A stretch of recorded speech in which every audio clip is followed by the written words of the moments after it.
Welcome to episode 10 of Disruption and Kindness. I'm Travis Swearengen, and I'm sitting here with my partner, Caleb Monroe. Hello. And we're here to talk about brands, businesses, and how they impact culture.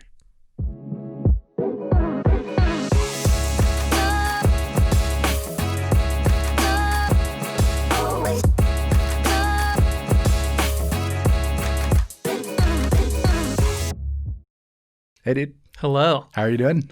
I am good. Yeah, it's nice to be back on a regular podcasting schedule. I'm proud of us. Getting back in the saddle. We are now 2 deep in a row. It's an award for some level of consistency, I'm sure. But it's also our 10th podcast. Yeah, that's something worth celebrating as well. We have made 10 episodes of quality-ish content. And quality-ish. We're still learning, man. But how have you been doing?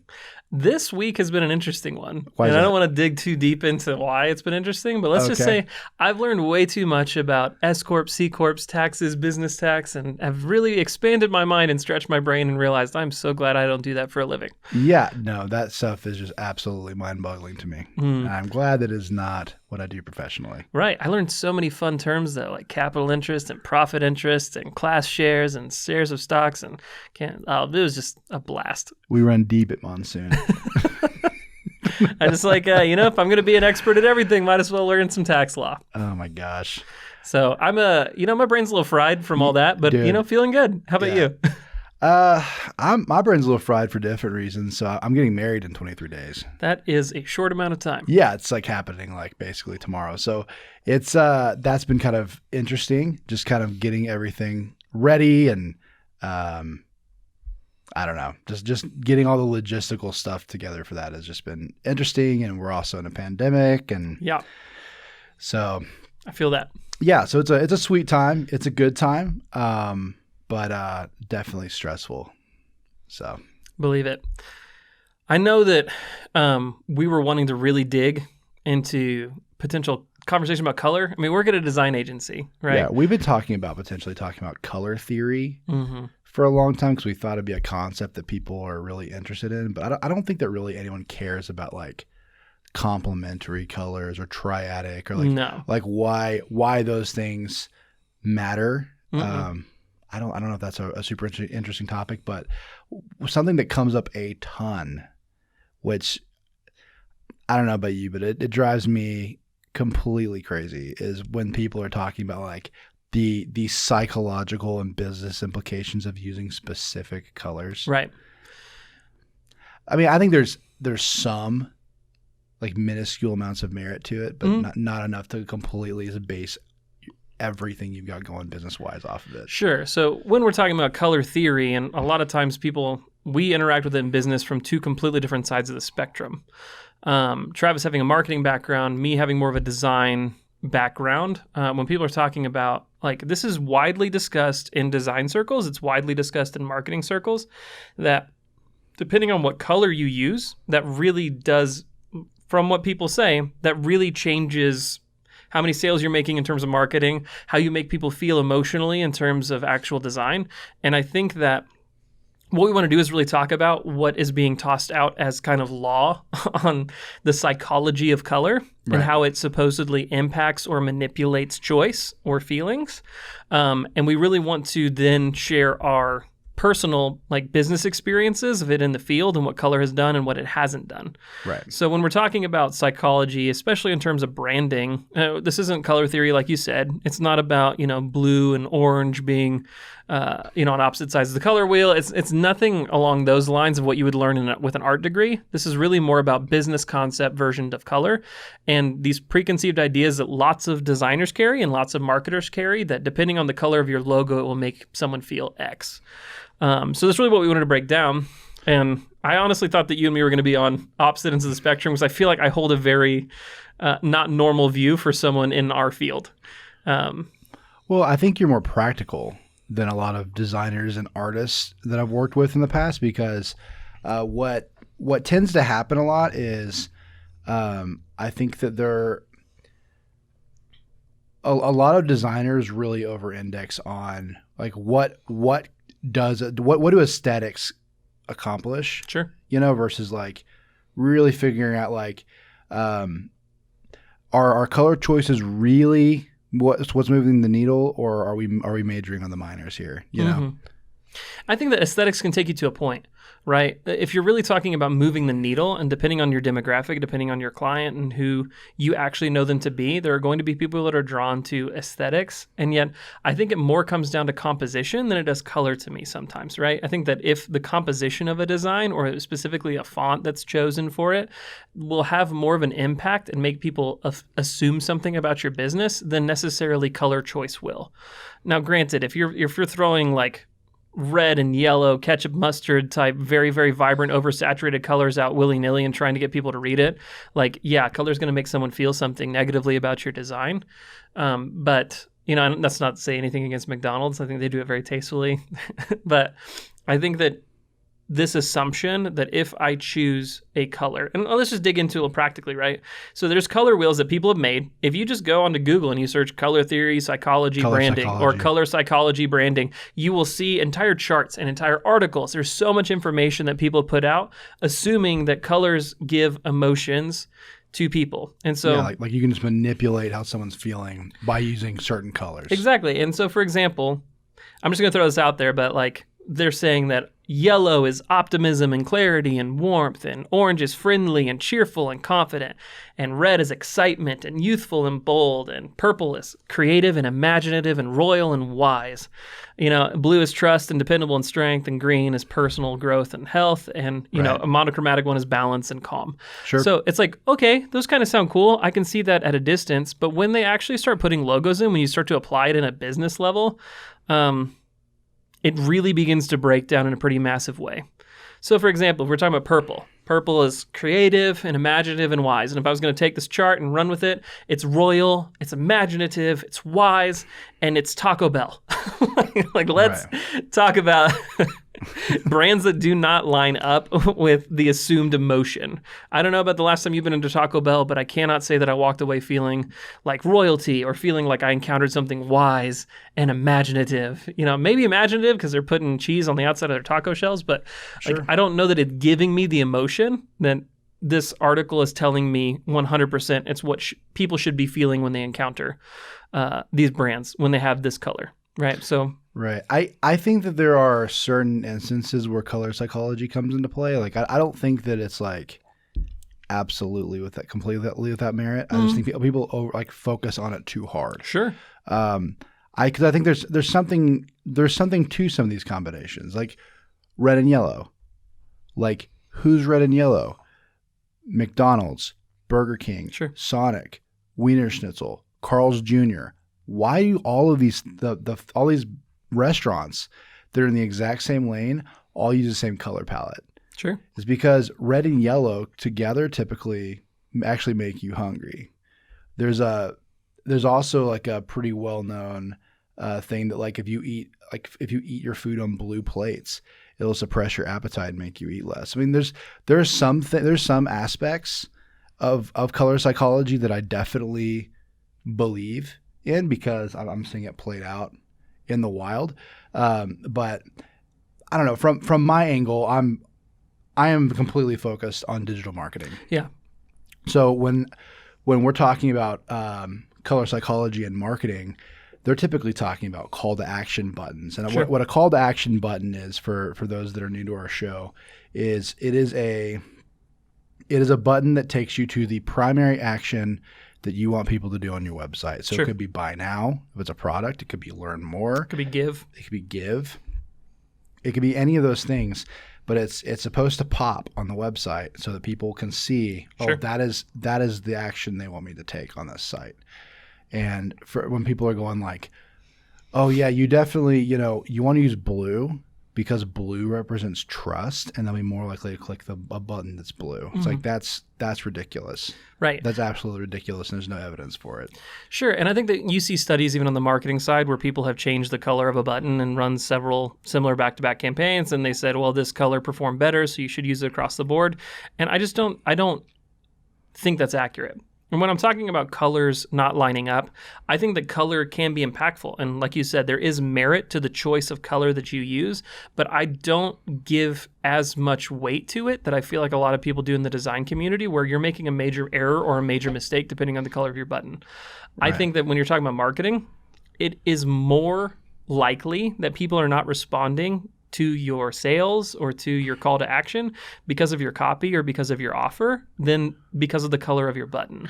Now, that's contextual. So like when I think that like testing for like colors of buttons to see what's performing better, like I think that's real, but I don't think it's because, well, we were using an aggressive red and we changed it to blue. They felt more trust in their heart for us and they clicked on that instead. It's like, well, maybe everything on your website was like white and blue and it didn't, your button didn't stick out amongst a bunch of other blue buttons. Yeah, I think using color for the sake of drawing attention, whether through brightness or saturation or contrast differences, is very valid and important. Sure, yeah, it's real. But using it as a way to manipulate emotion or get someone to feel a certain way is just not realistic. It's not real. And that color, like this photo that I pulled up is a color emotion guide, and I'll put it up on the screen for those that are watching on YouTube. But legitimately, there are so many things that are just wrong, just outright about it. So, for example, in the friendly and cheerful category, like is orange, like Harley Davidson is thrown into there. And it's like, I don't know that as a company, Harley Davidson is trying to posture themselves as friendly and cheerful. Like I know that they make amazing motorcycles and it's about getting together and riding out on the open road. It's about freedom. It's about adventure. It's about the American way of doing things and building things. But I don't know that cheerful is really what they throw into that. And I don't know that anybody looking at that logo is going to go, oh, these must be some friendly guys on the back of that biker jacket. Like this is not necessarily something that's associated with it. So I think when you have, like, for example, the neutral color palette, the emotion is viewed as when you're black and white monochromatic, it's balance and it's calm. And what did they throw in there? They threw Cartoon Network in the black and white balance and calm category. Do you know what's not calm? Cartoon Network. Some of the most chaotic content you can watch is on Cartoon Network. I don't just enter a Zen state when I see a black and white logo. Like it does not make me feel those emotions. That's the reason that every single person that I meet usually has a completely different favorite color that they like and that they enjoy and that they have positive associations with. Right. The fact that we have different favorite colors means that it's not a widespread human being across nations, across languages. It's not a universal topic that when I throw red up there, I'm immediately talking about excitement. And when I throw blue up there, it's immediately trust. And just because I make my logo blue does not mean people will trust me at all. It's like blue is the color of Facebook. It's also the color of Twitter. Tell me right now in today's day and age, not to get political, but that people are getting a lot of trust feelings and vibes just because they made their brands blue right now. So it just doesn't, that's where it loses me. When you're talking about contrast, when you're talking about something being visible, you're talking about something being bright enough to draw attention, yes, use color for that. We've had websites where people just wanted it to be all black and white, and we had to coach them into, no, you need your call to action to have a pop of color because no one's going to see it compared to everything else. So there is rationale behind using color and leveraging it, but it does not carry a spiritual, emotional, deep connection that makes every single person respond the exact same way. Right. I mean, if you're using, like, I don't know, say like you've got an orange button and you're thinking about going to a red button and there's plenty of contrast, people are seeing it no problem. I don't know. I don't know. I've just seen so much garbage and I don't know. Color's not the silver bullet. Color's not the silver bullet to get sales up in your company. No. It's not. At the end of the day, that's not. The reasons that we see people not responding to web pages or landing pages or ads is rarely because of color, and it's more like color can be a problem. If they're not finding your button, that's a problem that you need to fix.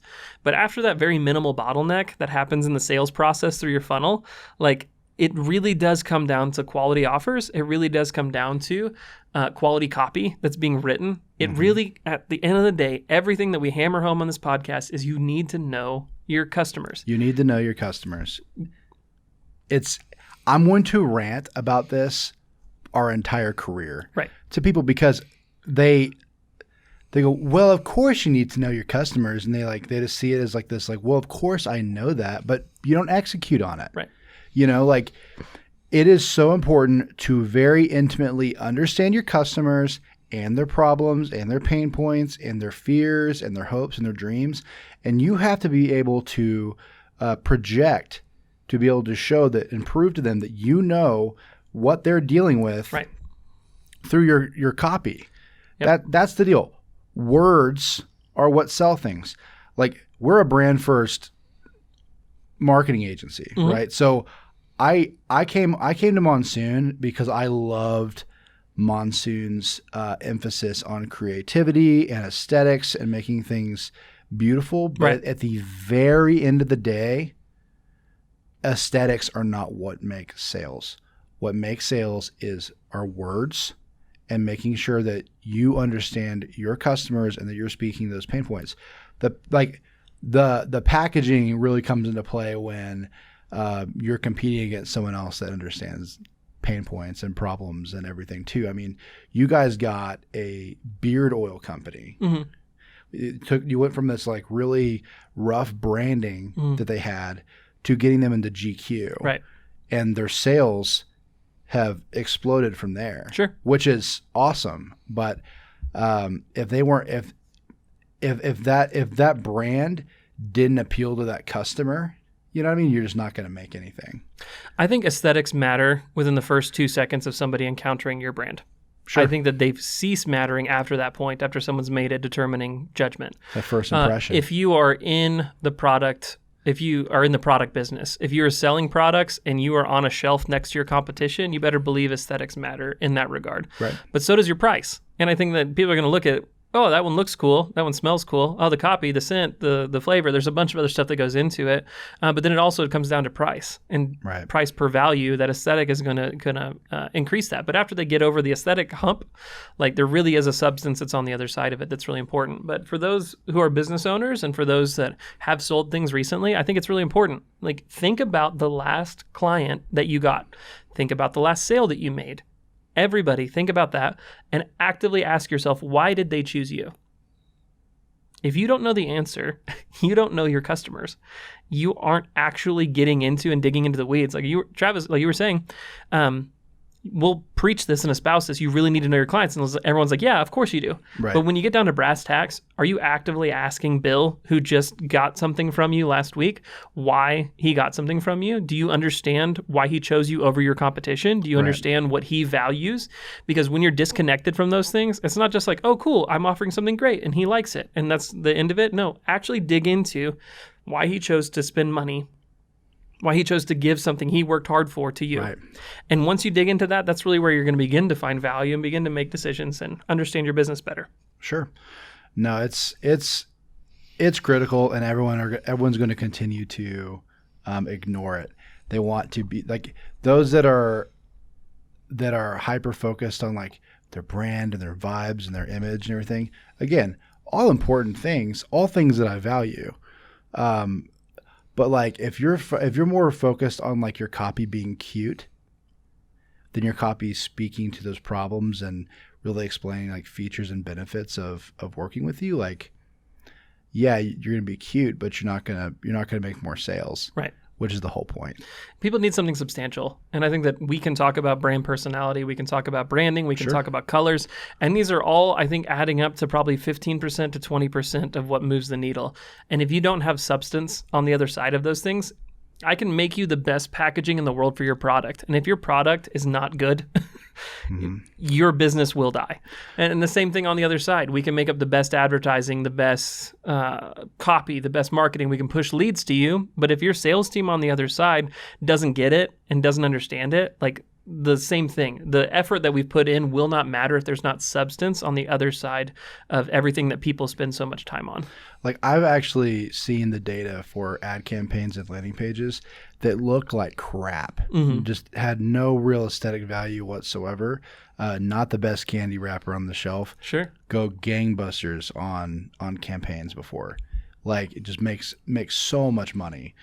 Words are what sells. If you're only focusing on your aesthetic and your personality, which are important, it's just going to be rough. I mean, there are still sales letters being sent through like via email and like USPS that are still crushing it. Sure. So I don't know. Do you know your customers, and can you articulate that? Can you speak to them? Can you touch their heart? And can you please quit majoring on minor things? Exactly.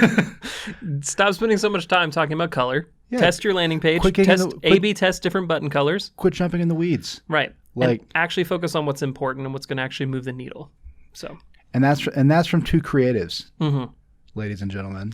Yeah, but in our experience and when working with clients and what's actually caused benefit to happen, it hasn't been a color change that we tweaked and their business just shot through the roof. Like it hasn't been that. It's been actually digging into substance and getting to know their clients and then actually tweaking copy to match and line up with that. And that's what's caused people to accelerate and to grow. So it's important. So we just wanted to talk about something we were actually venting a little bit to ourselves. And yeah, we were like ranting about it here in the office. Like, we got to talk about this on the show. Like, I thought that you would have a different opinion because I did too. Because you and Gibson are way more in the creative vein than I am. Like I think I'm pretty creative, but my brain's always more so in the data and the logic and the copy and like there's like I really do believe there's a system to all of this. Right. And but yeah, you and I were on the same page. I thought it was pretty cool. So, well, something else that we've been doing that I've really enjoyed is taking pieces of the branding exercise that we walk people through and actually comparing different companies and how they fit in.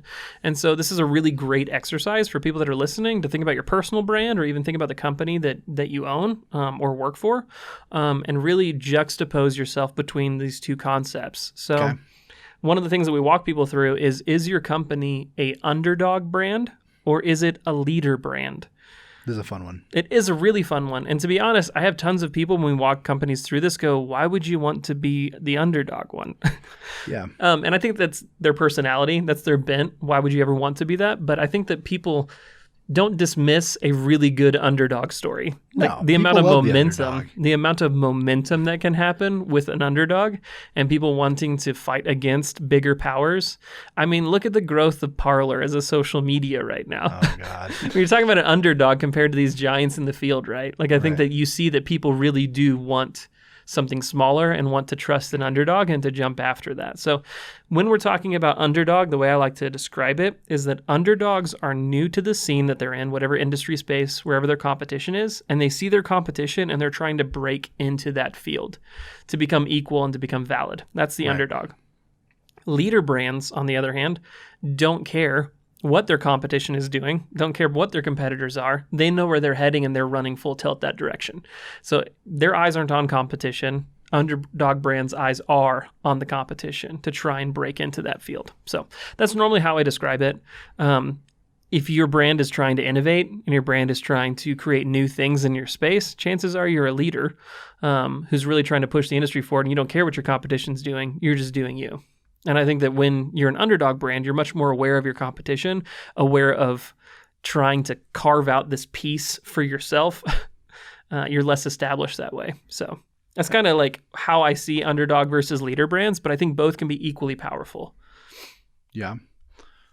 Great. Well, kind of like with a lot of our previous episodes, I've got a list of brands and I want to talk through why each of these is an underdog or a leader. I think this has been a really fun way to really communicate like these concepts a little better by showing people how they apply to brands they already know and love. Yeah. Or at least like are aware of. And to take these concepts and ground them in something practical, like you're talking about. Yeah. I mean, I hate conceptual stuff. I love it.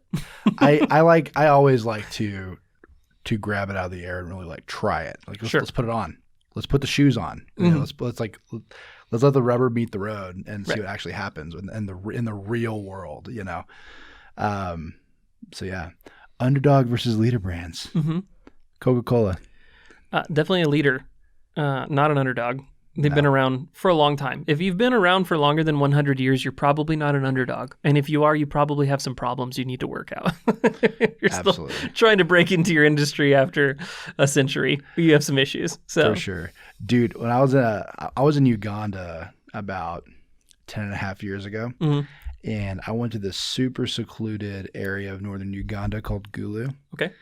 And I had to pee like super bad. It wasn't good. I don't even know if I've told the story on here or not, but I walked out into the bush to use the restroom, and I felt something crumple under my feet, and I looked down, and it was this super old, I'm talking really, really old, rusted, like tin Coca-Cola logo. Interesting. How big was it? It's like 2 foot. I don't know, maybe like 2 feet by 1.5 feet or something. It was like an actual sign. So substantial. Yeah, it was substantial. I stepped on it and I felt it crumple under my feet. I was like, what is that? And I looked down, and it was a really old Coca-Cola logo on this thing, and in this secluded village in Gulu. Right. Which was crazy. I was like, what in the world is a Coca-Cola sign this old doing out here?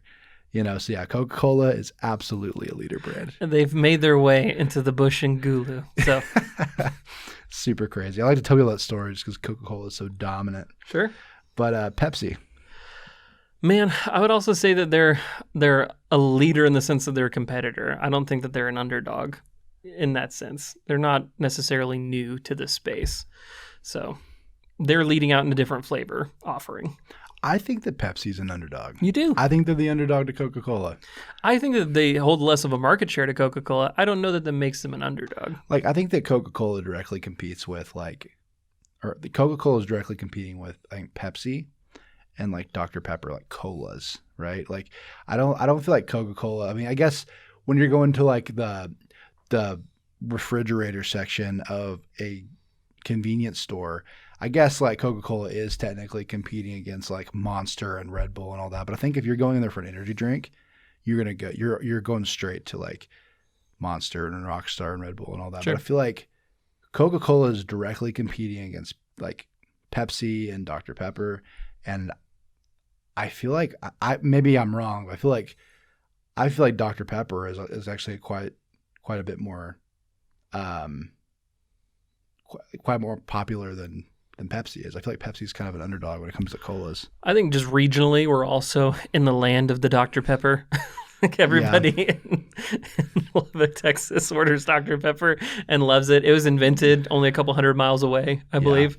So I think this is the land of the Dr. Pepper. But when you talk about Pepsi specifically, I think that they're up there. I think that there are people that love Pepsi and there are people that love Coke. There are people that love Mountain Dew and other Pepsi type offerings. Like, I think that Pepsi as a company is more equivalent to Coke and clearly hold less of a market share than Coke, I would imagine. But, sure. But I don't know that necessarily makes them have that underdog vibe where they're trying to break into this space. And they're seen as like a lesser one.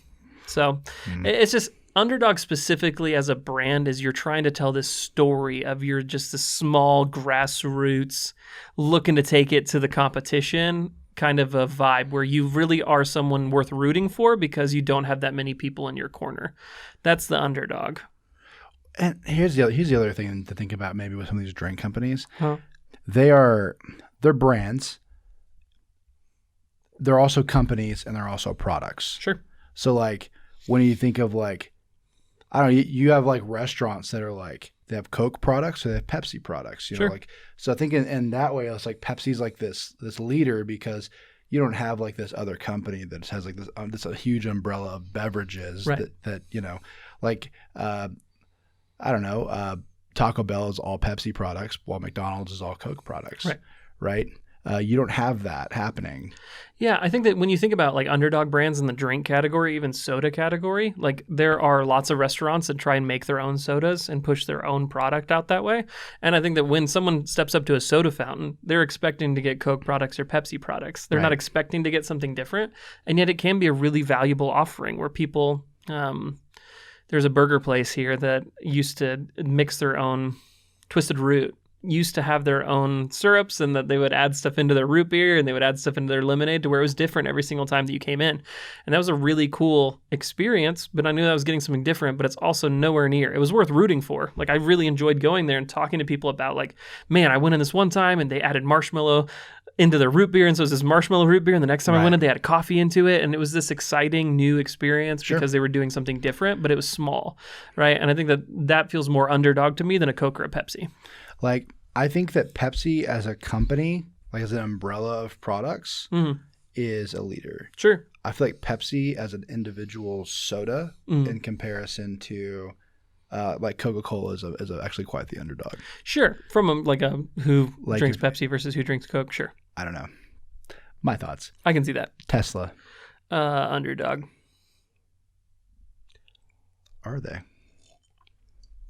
When you talk about Tesla, I think they could be. Tesla's weird. Tesla's weird every time we so If you asked me 6 months ago, I would say Underdog. If you ask me right now, they're like, because of their stocks, because of everything, like they're literally going gangbusters in the stock market and the S&P 500. Like they just, like it's insane what's happening with Tesla right now. Okay. To where like other car companies are really looking at Tesla to try and compete with them. Like I think Tesla's actually worth more than Ford right now. God. Right. How did that happen? Like in a blink of a couple of months, just because it's pandemic, like it just really swung that way. Let me fact check that. I will put it into the notes if that is not true. But I think that they've legitimately taken so much value in a space where like they didn't have it. So I think they are a leader now where other people are looking at them and they're just charging ahead, doing their own thing. They are being Tesla through and through, and they're not looking to their competitors to give them inspiration, right? Like an Underdog would. I know one thing that we explain to clients when we're running through these exercises. Sometimes brands really ride the line between these two. We try really hard to get brands and businesses to choose one or the other, but sometimes they ride in this gray area, and we call those tension points at Monsoon. And I feel like Tesla hangs out in so many tension points. They're just so interesting as a brand. Like I think that they're an underdog in comparison to Ford and Chevy and whatever else. Like the Ford F-150 is the most popular vehicle in America. Mm-hmm. But they're like really the only ones doing like electric cars at scale, right? And doing that well. So it's like they're a leader in that sense. So it's just kind of weird because I don't feel like Tesla's really looking at their competition. You can see that in their designs. You can see that in everything. They're actually pushing a lot of things forward. I don't feel like they're looking at their competitors at all. I think when Tesla started, I mean, they only started back in 2018, something like that. Yeah. Something close to that. They didn't start that long ago. The fact that they're so young makes me feel like they're an underdog. But where they're actually at right now, I went and actually looked it up. Tesla back in even June, this article that I just found in June 2020. Tesla was founded in 2003. Okay. Still, compared to Ford. That's insane. It's a baby company, especially when you're talking about automobiles. Sure. But Tesla, just even back in June, and it's even more than that right now, they are the most valuable automaker. They're worth more than GM, Ford, and FCA combined. That's insanity. So clearly not an underdog, definitely a leader at this point, but they're worth more than these major companies that have been there. So I think that other people are still like they're looking to them. So I that's why I was tossed up between it, where I say underdog initially because how young the company is, and to be honest, even how much of an upstart they're like Elon Musk is. He feels like a leader, but he's also like young enough to feel like an underdog at the same time, where people want to root for him even though his companies are huge. Yeah. I want him to win. I want him to succeed. Yep. He's a fun personality that I like to get behind, and that makes me feel like I'm rooting for an individual, even though he creates these massive, successful companies, right? Right. So he's a leader in his own right, and I like those things about him. So there's a balance between leader and underdog where they're small enough to feel like you should still root for them compared to these other guys, but to be honest, the market share and everything else they have, their innovations, they act like a leader. I think, in my last, in the last year that I've been here, I really do feel like every time we do these branding exercises, this is normally a tension point that most brands fall into. Right. It's a pretty common one because there is a lot of gray on this. The next one on the list is Ford. And based on this conversation, us actually breaking it down, like I probably would peg Ford as an underdog right now. You tell me your thoughts, given your face right now, and then we can talk about it. Henry Ford invented cars. I feel like they've kind of like, from a brand perspective, I feel like they're kind of cemented as like the leader, right? They're cemented. They're established. Yeah. They've been around a long time. I don't think they're leading. I don't think they're innovating, but I think that they are. I think is leading always innovating. I think that leading should be innovating. I think they're pushing their industry forward. If you're a leader, you're pushing your industry forward, and I don't know that Ford is. I think that we just talked about Coca-Cola, and I said that if your business is ever 100 years old and you find yourself as the underdog, you have some problems. And I think Ford's probably looking at themselves like that. Who's this Tesla that's jumping on the scene that's worth more than us and our competitors combined right now? Like, we must be doing something wrong. I feel like Ford was pushing some pretty good technological advances, though. I mean, we were just talking about the fact that they added a generator onto their new F-150. I think Ford is actually for the established, car brands. I feel like Ford is actually leading. I really do. I think they're established for sure, and they probably end up more leader. I just think if I was in their position, I'm disappointed. Does the car drive itself? No. Do they have a gigantic iPad? No. Do their handles just pop out the door when you touch them? No. But do they know who their people are and who are ordering them? Yeah. Yeah. For sure. Like putting the generator on the 2020 F-150 is genius. Okay, let me change my answer slightly. They are leading. When I compare them directly to Tesla in just terms of value, it's a slight disappointment that way. When I compare who they are and who they're serving and who they're actually going after, I think they are leading for the working class people. Yeah, like the Model S crowd and the Ford F-150 crowd are completely different. Mm-hmm. So I don't know. I think Ford is always going to be a leader. I think in terms of like the company's value, I don't know. Like I said, I think we might fall in gray areas on almost all of these. Sure. And that's super interesting because I didn't think about that when I was putting this together. But I don't know. We'll see. When I encourage like small businesses and other businesses that we're walking this through to pick one or the other, really this is a mental exercise to figure out who you actually are. Right. Who your company actually is, and to put weight and decision-making power behind that decision. And so when there's a wrestle between, are we a leader? Are we an underdog? How does that figure itself out? Kind of whenever I make decisions that way and I'm walking people through it, it's almost like one of those like Plinko machines, you know what I mean? Where you drop the coin at the top and it hits different obstacles and goes one way or the other. I think that you can think about these concepts and watch it go, well, I feel like we're a leader in this way, but I feel like the underdog in this way. And I think that people are figuring out their strengths and weaknesses and where they line up more along the side lines or the other, like we did with Coke and Pepsi. Like they feel like a leader in certain regards, but feel like an underdog in others. And which one are you? I think it's a helpful exercise to figure out where weakness and strengths are. If you don't want to be an underdog ever and you want to lead, these are areas that you can shore up and start leading in, Right. You know what? I'm full of it. I think when it comes to car companies and maybe like some drink companies, I think there's probably more gray areas. Some of these next ones I think are pretty obvious. Amazon. Yeah. The leader. The leader of all sales. Sure. In the world, everything. They just launched a pharmacy. Like you have Amazon Pharmacy that just started. I mean, they're getting their hands into everything. Like brick and mortar stores are having to like completely build e-commerce platforms just to hope to get a sliver of the sales that Amazon is. Right. Clear leader. Google. Clear leader. The search engine. Mm-hmm. Like I think Bing's got 10% of all sales right now. And that's the closest. The second largest search engine in the world is YouTube, and which is owned by Google. Sure, like Google's got that on lock in a lot of areas. Right. When it comes to search engines, when it comes to the G Suite, almost every company ever uses the G Suite. Right. They're making cell phones. They're an underdog in the cell phone industry. In certain industries, they definitely are. Wearables? Yeah. And Google Glass? Google Glass is... Yeah. That was silly, Google. Google. You rascals. I love you for it. Yeah, absolutely. That was weird. Man, that did start some really interesting conversations about privacy when you have like video recording spy goggles and you're walking into restaurants and you have full restaurants saying, hey, we don't allow Google Glass in here because I don't want you just recording people. This is some Spy Kids-ish right here. Mm-hmm. Yeah. Silly Google. For sure. Apple. Leader. Yeah. I think that I think they're definitely a leader because they're like they're the architects of like smartphones, really, like making them what they are today. But I really feel like I don't feel like they innovate as well as like Samsung does. We've talked about this before. I think a lot of Apple's innovation died out with Steve Jobs, and you kind of just see them becoming more established and playing it a lot safer. You don't see these gigantic pushes like you used to, where they were really just like would hold off until they had something that would actually blow people away. Right. And I think that you just see more minor incremental changes that are happening right now.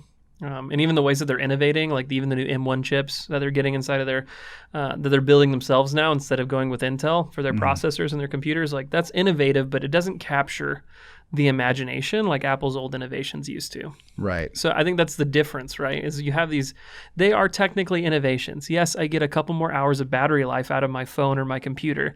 That is technically an innovation, but it doesn't capture my imagination the way that their old announcements used to, or I didn't know what was going to happen because it was going to be that good. Like, I don't know. I'm actually going back to iPhones soon. But I decided the past few years to try Android out. And I just remember I got the Galaxy Note 8. Still, I think is probably the best phone I've ever had. It was so good.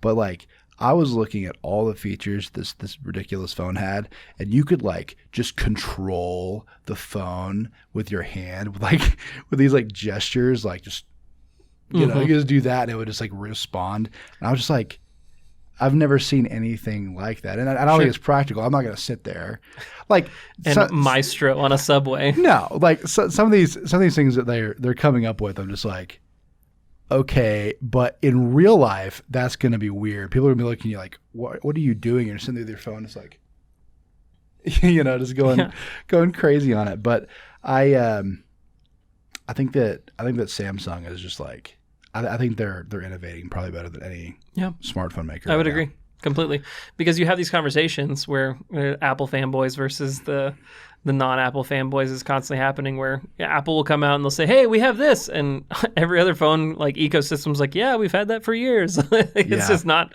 like, they're always late to the party and slow to integrate. So I think that like they just came out with their first 5G phone, but say like Apple's had, or Android's had 5G phones for a couple of years. Sure. They're on their second gen models for some Android users having 5G. So it's like they're late to the party, but at the end of the day, they still lead the market. Yeah. The amount of value that's held when you have an Apple device and you're trying to trade it in or you're trying to sell it even several years later, it's just insane to me how much value the Apple brand just keeps in general, where someone will still purchase a several years old device and be completely happy spending 60% of what it was worth. Sure. When you have any other phone, you're trying to sell it after several years, like you're getting 20%, if that. Like I think Samsung, they take what the market wants and they really push the boundaries of what those things can do. Sure. So like, again, like watching for gestures, or I remember there was this feature, I think it was before the face unlock came out for Apple, but Samsung had something where if your eyes looked away, it would pause your video for you. Sure. Like it knows that your eyes looked away. You know, that kind of stuff. I think they really push the boundaries of what the phone can do. But they're not the ones that broke the internet with the iPad. Right. They're not the ones that unveiled the Apple Watch and then suddenly everyone wanted wearable tech, like really wanted it. Even iPads, and you're talking about tablets and stuff, like Apple is king as far as tablets are concerned. They're the best tablets of all time, bar none. They just really direct the market. Like styluses, styluses haven't been cool like since like the Palm Pilot, right? But then they come out with Apple Pencil and the iPad Pro.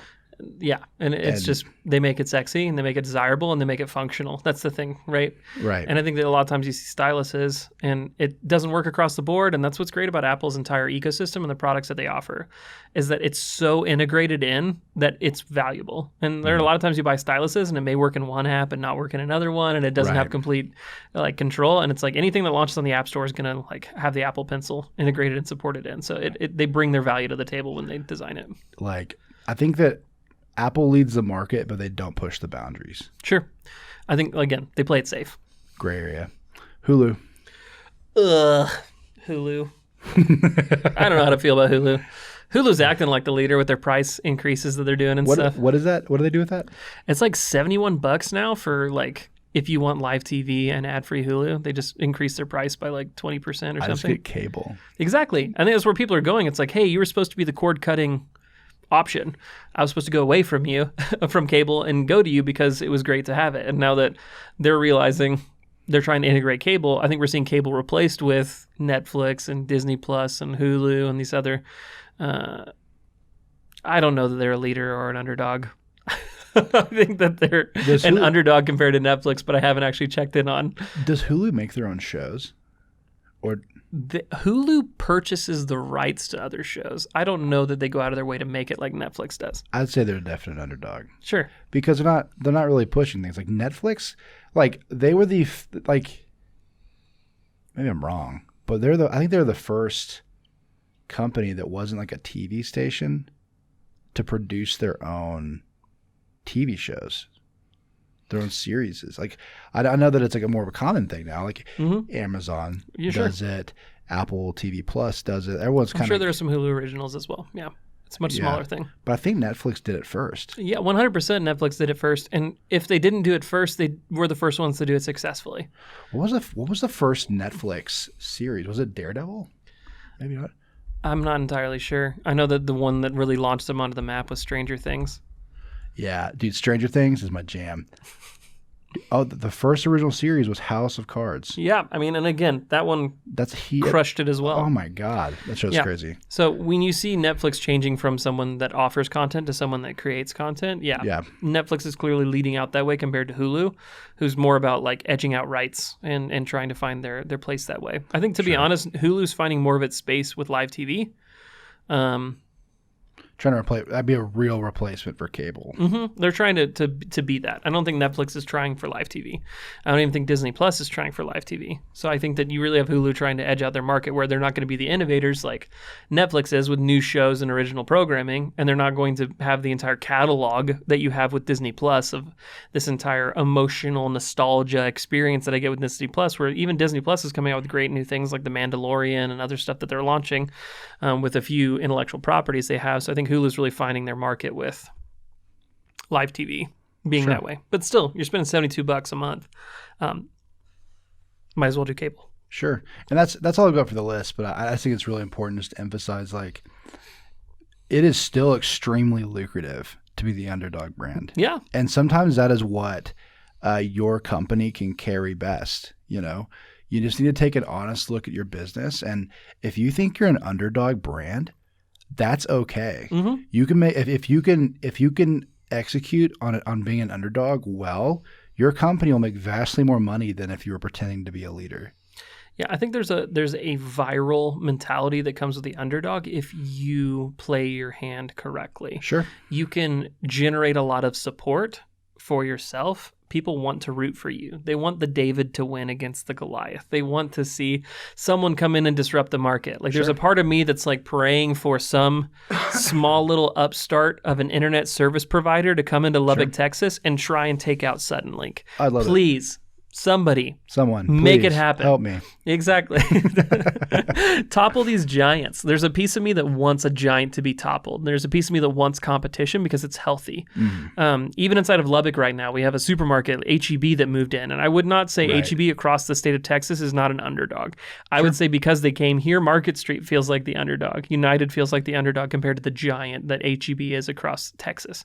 But competition, I'm excited. I want H-E-B to make it. I want H-E-B to threaten Market Street. I want H-E-B to make United sweat a little bit, because that's only good for me, for them to have a price war. That's only good for me and the consumer, for them to like go to town against each other. Right. I mean, if you're listening to this and you're not from West Texas, we've had this grocery store chain called United, and they have basically had, I wouldn't say like a perfect monopoly, because like there's always been Walmart and Target and other places you can buy food, but they're the big dog when it comes to the grocery store scene here in town, and their prices are higher, and I don't really think they're providing that much more value than some of these other companies. And so there's a big grocery store chain throughout Texas called H-E-B, and they're coming in and they're pushing things forward. They've got great products. They have lower prices. They're doing all this crazy stuff. And I've been watching, like,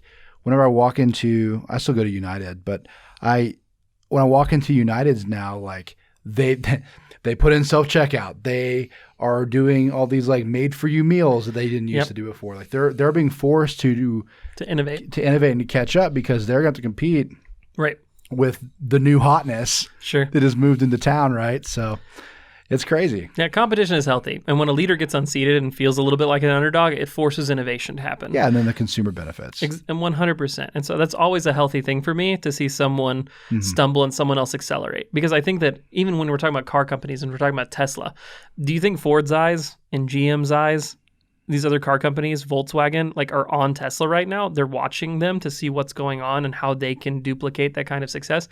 Sure. Like, they are going to have to innovate. They are going to have to push themselves forward if they want to keep up. Well, especially with like the political climate and a lot of the talks about fracking in the oil industry and everything that's coming with Joe Biden winning the election. So, I don't know. It's crazy.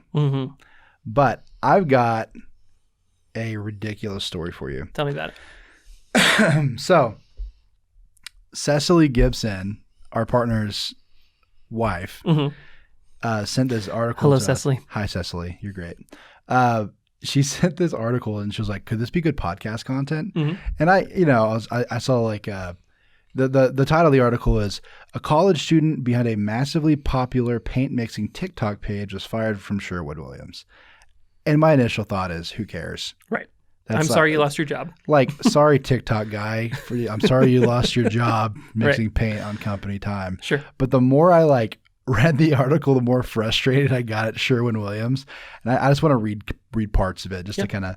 An Ohio University senior who worked a part-time job at a local Sherwin-Williams store was fired after the company discovered his popular paint mixing TikTok channel, Tonester Paints, which has currently over 1.2 million followers. Tony Pellicino said that for months he's been pointing to his viral account as an example of what Sherwin-Williams could do on social media and by marketing their brand to a younger audience. But instead it led corporate personnel to investigate his social media account, and they ultimately fired him after determining he was making these videos during working hours with company equipment. According to termination papers, Pellicino said that the company handed to him was gross misconduct, which included the offenses of wasting properties and facilities and seriously embarrassing the company or its products. My goodness. Embarrassing. I know. Shortly after the story was published, the company spokesperson told BuzzFeed that it was due to a customer complaint about Pellicino's TikToks that they were terminated that they terminated his employment. Gotcha. So he admits that he was already mixing paints for customers when he was filming content for his channel. So he's filming content with product that's already been paid for by customers.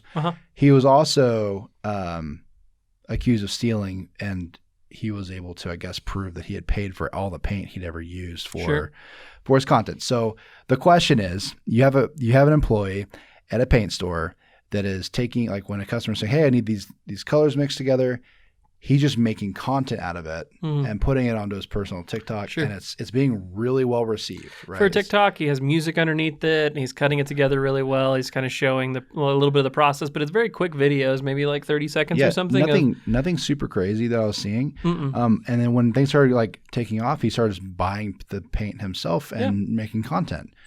And he was even telling Sherwin-Williams, like, "Hey, like, this is the kind of content we should be doing with people the brand." like this. Is there something exciting that's happening here? 1.2 million followers, probably predominantly Gen Z. Sure. Which are your future customers. Right. Like, I have never even thought about how to make paint content interesting. Paint content sounds like watching paint dry. Right. Right? If someone came into Monsoon and they're like, "Listen, I have a paint company. I want to appeal to Gen Z. Like, help me figure out how to make paint exciting," I would hit my head against the wall and just be like, that sounds like an awful concept to try and figure out a solution to. His content is so good. I don't even think it would just appeal to Gen Z. No. They could be putting that on Instagram, Facebook, Twitter, like the content is so good. Like, he found a way to like take paint and make it interesting at a Sherwin-Williams, right? Which is one of the most boring brands I can even think of. Right, exactly. A boring brand that, to be honest, does the majority of their business through contractors, does Right. the majority of their business through commercial entities that they don't need to advertise out that way. So you never really hear about Sherwin-Williams. To be honest, I made a joke in the car this week that I never see people shopping there. I don't see people. Every Sherwin-Williams I drive by, the parking lot's completely empty. So no wonder this dude had so much time on his hands to be sitting there doing stuff, because there's aren't people coming in, because the majority of people are picking up commercial paint, like large quantities for an entire house or entire construction site, an entire thing that they're doing, an entire project. It's not like a Home Depot where you have just a lot of foot traffic from people coming in. Sure. So when you have that level of, I think that you and me, after reading this, just realized, like, this is a gold mine marketing opportunity that fell into your lap because one of your employees decided to push this thing, and Sherwin-Williams massively dropped the ball. I think so. Like, I understand if he's like stealing product and like just making content for himself and all that, but he's filming already paid for content. It says he was fired after a customer complaint, but who cares? Like, you've got a $1.2 million or 1.2 million followers. Followers. Like, that's insane. If I'm the CMO of Sherwin-Williams, I'm like, okay, do I like that he's using company time to build his TikTok page? No, not really. But I think he's stumbled on something here. I'm going to offer him more money and pay for his paint and ask him to start to move, like, or start pushing his following towards Sherwin-Williams. Yeah. I want to sponsor the content that he is creating on his page and ask him to start creating similar content for the Sherwin-Williams page. Yeah, I want to sit down. It would be a very simple conversation with a guy who's a senior at Ohio University. It's a very simple conversation to sit down and say, listen, You want us to mix paint all day and film it? can we buy the rights to your channel? Can we get you to do this underneath the Sherwin-Williams brand? We want to be your sponsor. We want to sponsor you to do this and make it underneath our company. And how immediate that yes probably would have been for him, and how great that would have been for you to continue growing this thing. Instead, you've chosen the route of completely cutting off this opportunity for you and like not cashing in on something that was there, but also creating a PR disaster where BuzzFeed's over here talking about how this guy was fired for making your products look viral. Awesome. Yeah, like he was doing something actually really beneficial for your business and innovative for your business, and you canned him. I hope, from the very bottom of my heart, that like Bear or Home Depot like picks this kid up. Picks him up, and then he starts making like paint content for Home Depot. I really do. Do you know how much money people pay to get their product put in front of 1.2 million people's eyes? It's insane, bro. Hundreds of thousands of dollars. It's absolutely insane. Like, because he might have some fun ideas for some of your other. I don't know. I think it takes a real creative mind to make quality content out of a boring product. Yeah, 100%. Out of a commodity, and to make it exciting. And I don't know. I think that while I understand on paper why they would fire him, sure, like the marketing opportunity they missed out on, it was just moronic. Sherwin-Williams, you're a bunch of idiots. Yeah, I think they definitely could have handled this better. Absolute idiots. And I hope Home Depot or one of your competitors punishes you for it. Yeah, if someone else picks him up and just runs with it, I think that this was a major missed opportunity. And I think that you're a bunch of people who are running companies right now that, as decision makers, they don't see the value in TikTok. They don't see the value in some of these other social media channels and the exposure that you can get, because they're like, excuse me, 13-year-old kids that are part of the people that are following this are not the ones buying our product. Sure. Yet they're not buying your product yet. But they're going to one day. You have a dude that put 1.2 million seeds in the ground of this fertile field, and you went through and you lit it on fire. Like, push it on Instagram, push it on Facebook, push it on YouTube. Like, you can take what this guy has started, and you guys can start making a real marketing push based around like his creativity and what he does. Offer the kid a job. Yeah. It's just ridiculous. He's like, I got 1.2 million seeds that I planted as a really good farmer, and I'm nurturing these things, and they really like you, and they like your product and your paint, and they really are excited about it. And Sherwin-Williams is like, we fired the farmer, we took over the land, and we poured gasoline on it, we lit it on fire because that's just not where we want to invest. Like, it's just a terrible idea. No. Are those seeds useful now? No. Will they be useful in 20 years when they're purchasing products and they had a positive experience remembering a TikTok way back when? You bet. So I think it's just a missed opportunity. They misplayed the game for sure. It was a bad move. And I really, really hope to get more updates on this dude's career, like what he's doing. Because like I don't know. I can't wait to make fun of Sherwin-Williams if someone else like if someone leverages else this. grabs him. Oh, and sponsors it. Yeah. that'd be sick. insanity. I hope someone does it. I really do. Same. So good deal. I think that's all the time. Yeah. Land the plane, my dude. I will land this plane. Let me find. Good deal. Well, I want to thank all of you for listening and supporting us for 10 episodes. It's been a lot of fun. We're going to continue trying to make quality-ish content for you guys every single week. Don't let this guy downplay it. You can subscribe to us on YouTube, Spotify, Apple and Google Podcasts, or wherever you listen to your favorite shows. Stay tuned for weekly episodes dropped fresh every Friday. Also, don't forget to like us on Facebook.